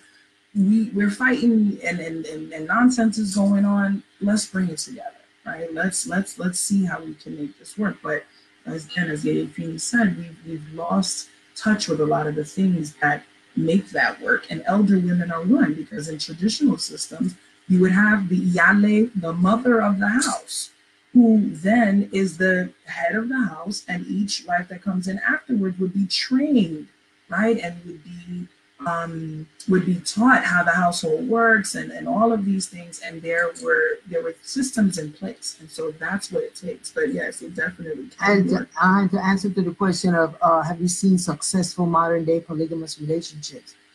And it depends on what you call successful, because each marriage has its ordeal and has its come into your life for a reason, a season, or a lifetime. Mm-hmm. Sometimes you come together because this is your egg bait to have your babies with this person, and you move on. That's not a marriage that was not successful. Mm-hmm. I lived a very successful polygamous life for 15 years for the person that talked about that. Mm-hmm. And it was my co-wife that came to tell me that our husband was interested in me. Mm-hmm. So for 15 years, I was married in polygamy. And I consider it very successful in that I had my children. Mm-hmm. I learned this faith backwards and forward. I helped establish a town that today is still the only African village outside of Africa. And for that, I take pride in. Whatever the ups and downs that we had and the problems that we had is because we did not have elders to say this is what you're going to do and this is what you're not going to do. We were young people. I was 23 years old and I was a second wife. At 23 years old, what do I know about being a wife first? What do I know about myself? And establishing a village based on African tradition. And to get to be there and have your children 15 years in and have the pride to say that you are one of the people that established something that will live in perpetuity and my name will be remembered. It was successful, my sister. And relationships in Africa, yes, I do. I can speak of one right now in Ghana, that when I go to Ghana and Imacus's compound, her son is married to two sisters that they were best friends since first grade. One married the husband, and 5 years later, she brought her best friend in. And all the children are there together. Mm-hmm. And I know several families in Nigeria that it works like that. And so you have to look at it also, who's writing the history of what polygamy is. Because when you look at these Nigerian soap operas, it's always about stabbing the other woman in the back, and that the women don't like polygamy because the other wife is always going to work witchcraft on her and all of that. If you look at the success of all of the kings and chiefs and that have women, have polygamy and can afford them, they're very welcoming. They're very welcoming. And in terms of bringing wives in and doing things like that, several situations with me, I said, this is a sister that has the values of what we want. How about looking at her? How do you see? How about so we don't have to get into the people's business. We were so tight that when I did leave the village, and because we had started changing and evolving into something different than what I knew that we established, and it was not here negative, saying anything negative. One of my newest co-wives, when I was leaving, moved into my house. And her daughter is on the phone right now, Oyabumi's mother. So you tell me that is not a successful marriage. So it depends on what you call successful. We cannot look at marriage as a Cinderella story. So death do us part, and we're going to live together forever and ever and ever. And that's very, we have to recognize. Or do. When I married the king, it told me that this was a marriage that was supposed to finish in a certain way, and that it had the potential, or Skotojali had the potential not to make it, but the children would be, and that's the purpose. So you do a boy and you hope that it lasts forever, and you go and you pray, but Odu speaks. And I have my children. Yeah, that's right. And my co-wife is on there now. It was a beautiful blessing being the co-wife to Yeyefini. I came into the family at 24. She was Oyabumi's Iya. Hello, Iya. So for these young women that's on here, that this is your history lesson. Mm-hmm. For those of you that, and that's the one thing I want to say in leaving this show. We have to stop calling each other by our names. Mm-hmm. The only person that should call you by your name without a title is your mother, or your father. Either you call me Iya so-and-so, or Iya Lode, or Mama, or something. There's always a title, and we have to get into that. In Africa, everybody's auntie so-and-so. You don't walk up to a grown woman and say, hey, yeah, feeling. No. Only your mother or your husband or your father is able to call you by your first name. And your husband is not going to call you by your first name other than in the bedroom and say, Dito. Because when he's outside, he got to go in the rank and order so that she's not disrespected. So we have to get into that. And when we see each other, add up something to it. Yeah.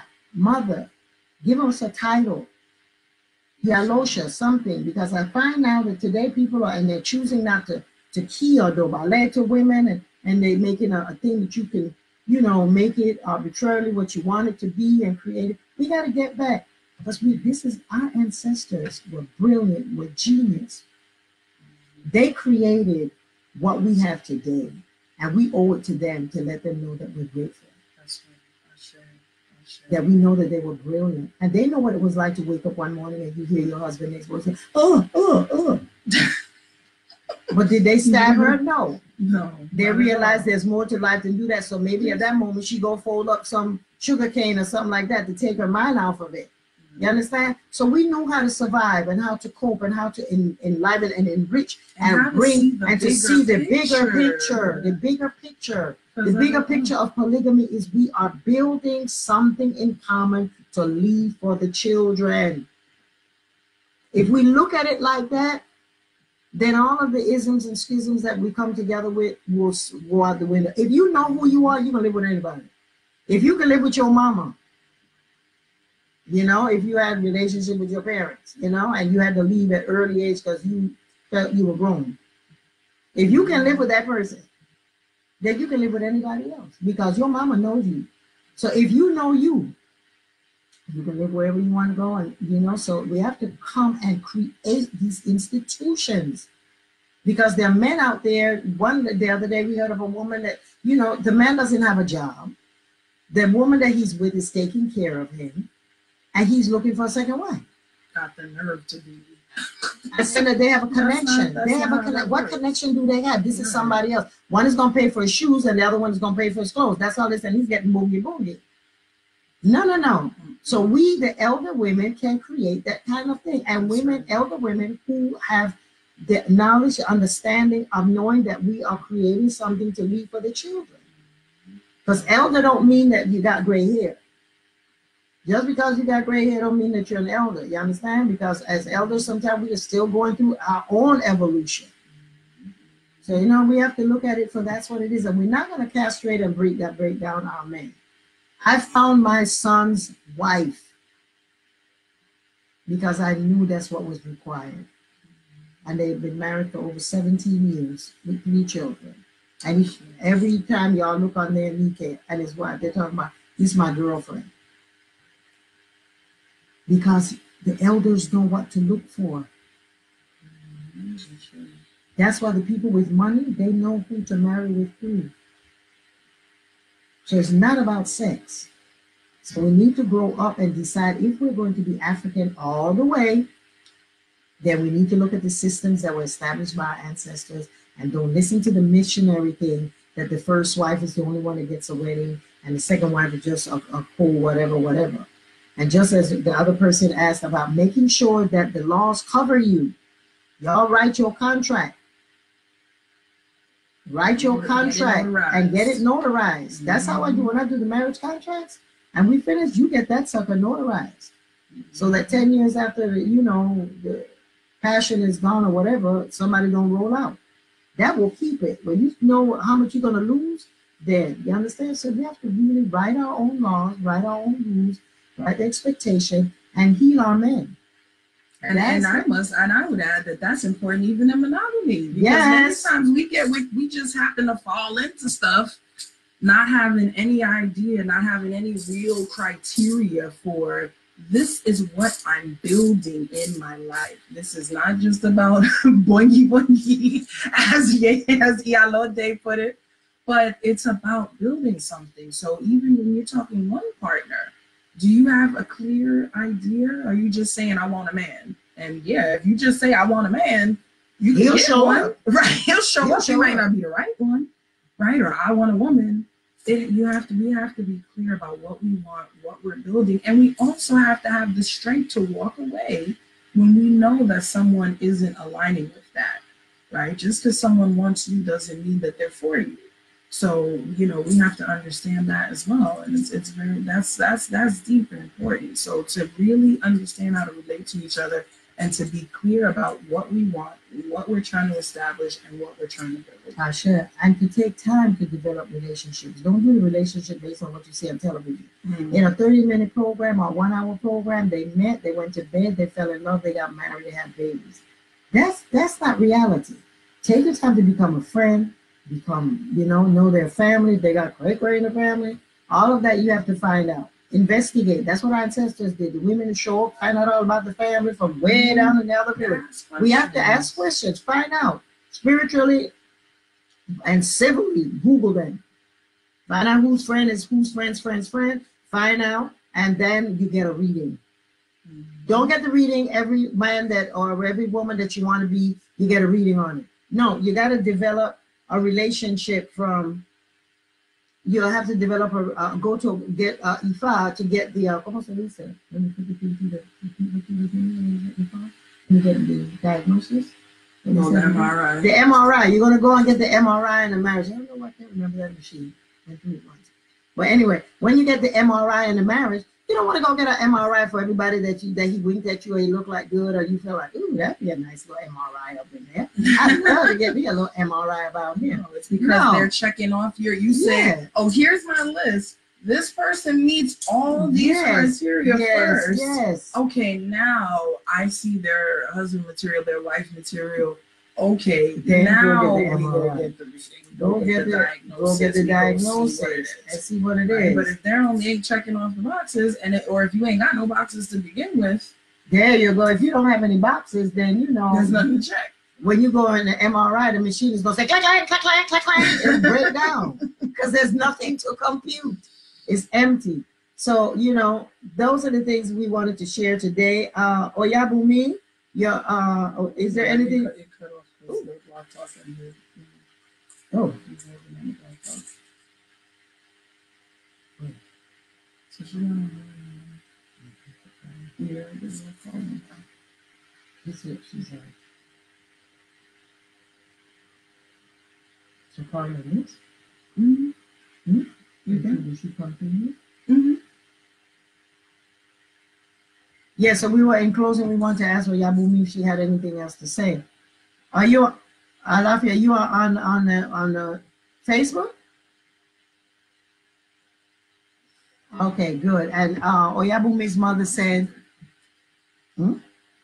Oyabumi's mother said, if more women could understand the empowerment of polygamy, it's not about the man. And we covered that last week when we were talking about how we had to train him.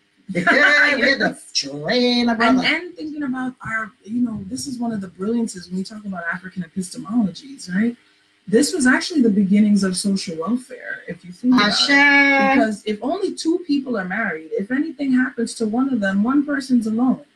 When you have a family in a village, like I know one family where there were 3 co-wives, the husband passed, and the wives continued to live together and support each other, right? So that's one, I just wanted to add that as well. As Yalode said, our ancestors were brilliant. They put these systems in place, but the problem is that we try to do things without a system. We're just trying to do it haphazardly, and that's not going to work. We have to get back into the system and re-systematize and understand what this is for and the benefits. I share. And the first thing to go put ourselves back into the system of knowing each other is to trust another woman. Sure. You got to trust another woman. We are not the shows that they have on television where every woman, everything is written where if your husband is cheating, you go after the woman. If anything happens, it's after the woman. She's the evil one. That's come on. So we have to get to the point where we recognize this is my sister. And if you get hurt and you get burnt by her, okay, you burnt somebody at some point. So stop being like, you're all that. She's just in a different place of her own evolution. And you get a reading to find out if you want to get hooked up with the crazy family. You understand? Or if they balance, then you want to hook up in there. So that's the thing, is that you have to definitely trust other women. That's the first thing that we have to do. We need healing circles ran by elders. So I'm calling out all the elders. If you're over 70, you're an elder. So calling out all the people 70 and over, come on out. Let's heal these girls. Have some healing circles. Because if you're 70, you are more than likely, unless it's a miracle, you stop having babies. You're in a different state. You are in the period of Ashe. You are in the power. You're in the seed of power now. Your thing is to hand down the power, the secrets, the mysteries. So I'm calling all elders. Come on. I have a song that I made, a poem, Where are the Revolutionary Grandmas? Where are the revolutionary grandmas that I want to see? Where are the revolutionary grandmas that I want to be? And it goes on and on and on and on. One day I'll have to do a song about that. So all of us were revolutionary. So the 70-year-olds, we were revolutionary. We were all in the Panthers and we were young and we were fighting and all of that. Let's come on up. Help these girls. We're in the faith now. We're in the religion. We're priests. We're all of that. We're not sitting down rocking in a chair. Then if you are rocking in a chair, get some sisters to sit in front of the chair and just talk to them. That's right. You understand? So we're all good. We're all good. And help each other out and help the elders who have health and challenges like that. Help the elders in the faith. And I know that, some elders can be, still evolving, and it's okay. Just swallow your pride if you want what it is that they have. You can't just walk up on your mama and say, Ma, I want so-and-so. She said, really? What give you the right to think that I'm supposed to tell you that?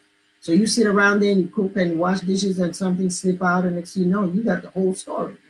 So that's how you do. So young people today, this is not about the drive-through with extra fries and with the drink. This is about humbling yourself and finding some elder, whatever she's doing, her life should reflect that she knows something. And once she reflects that, then humble yourself and sit at her feet. She's not going to slap you, spit on you, and do anything physically to harm you. She might hurt your feeling, and then you can say, excuse me, that hurt me. Oh, you understand? And then she will come back in line. We're calling out all elders, We got to help these young people to create safe families for these children that are being born by 5 baby mamas, and the man then finds some person of another, race or whatever, and he found himself, and that's when he gets settled and all of that. And we have raised them to become the men that they're to become. We have to stop that. We have to stop that. So women, I'm calling the young women out. Do your work. Do your work on evolving all of the stuff, the myths, the pain, the rage, the anger, the trauma that you've been through. Sit at your ancestors and call them and ask them, help me find help that I need. And humble yourself. And know that by just looking on the internet and that, you might buck up on somebody, or you go someplace and you say, hey, can you help me? And find out who they are and sit at the feet of an elder. Just go to your ancestors. They are the first ones, because your ancestors want you to survive because you keep calling them. Make sense? So go to your ancestors, pour your libation, do your meditations. One secret that we have in my meditation group is that you call your ancestors on the same day, once a week at the same time. Trust me, the first 3-4 times you're sitting there, you might be, okay, what does this mean? Where are they? By the time you call them 16 times, trust me, all you call them at Thursday evening at 7 o'clock, they're going to show up. They show up and they show out. And you tell them, I want to find someone that can help me to do X, Y, and Z, to find a father for my son that's going to love me unconditionally, and I'm going to love him unconditionally, and we're going to work toward. Your ancestors will bring it to you. Our ancestors got us out of being enslaved. Our ancestors got us over here that now Black people are all over the world. We got some badass ancestors. You understand? So anything you ask them, they will provide. But you got to know what you want and set an intention, and give that attention. You got to have that attention to the intention. And discipline. Discipline don't mean beating you. Discipline means that I commit every Tuesday at 7 o'clock to do a particular thing. And then it is done.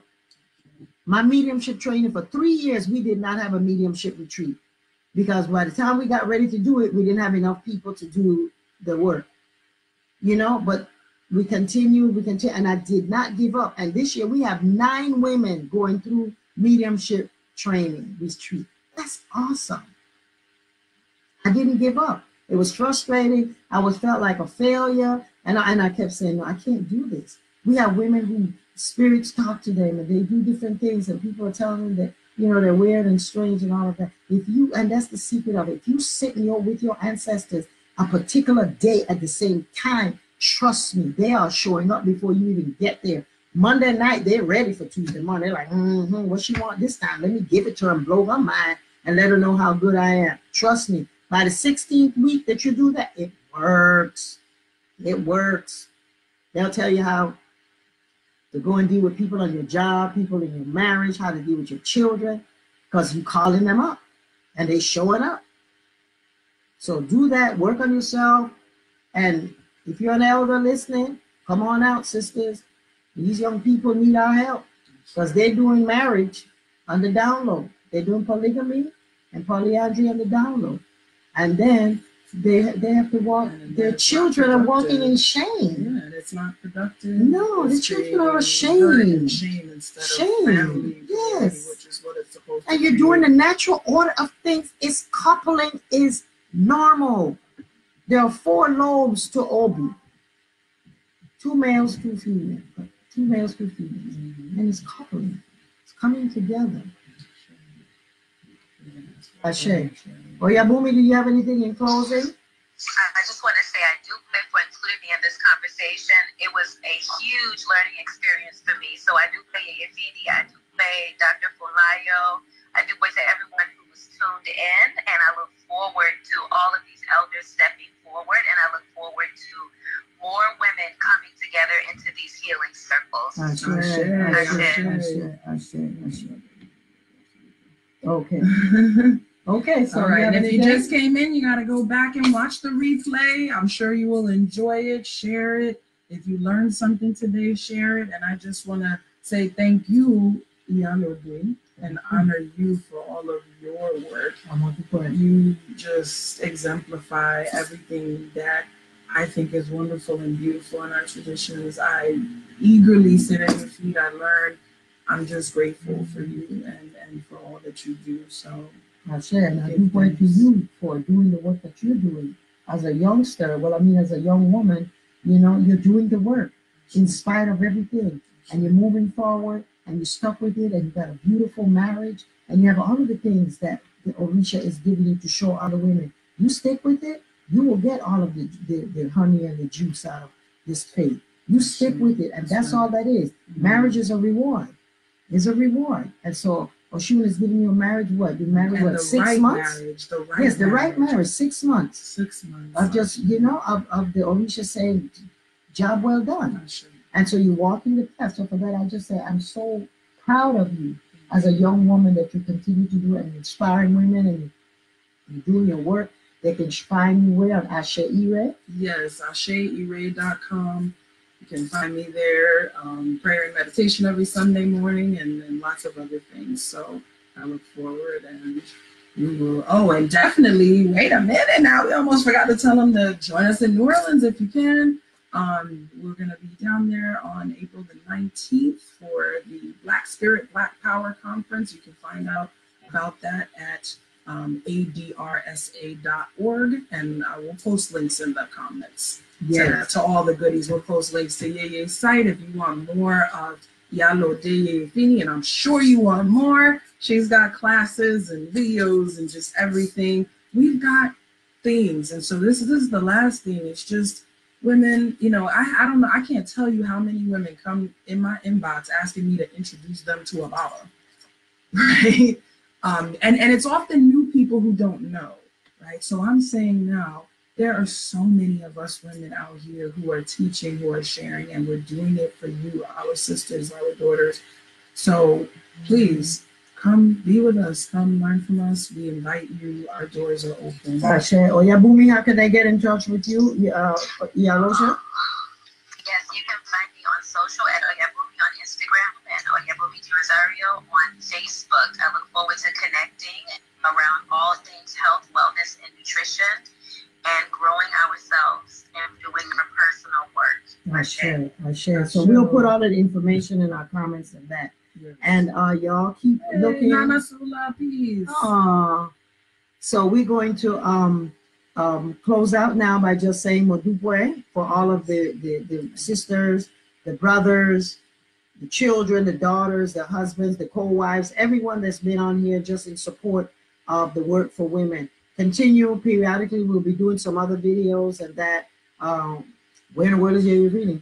as well as some other little videos and things on my blog talk. Now that this was a success, I think I'm going to try to do the live Facebook and blog talk at the same time. Someone wants to know how they can do it. You just scroll back down into on my page and you will see that this conversation, and it started an hour and a half ago. So you'll have to just listen through and then, have a blessed evening.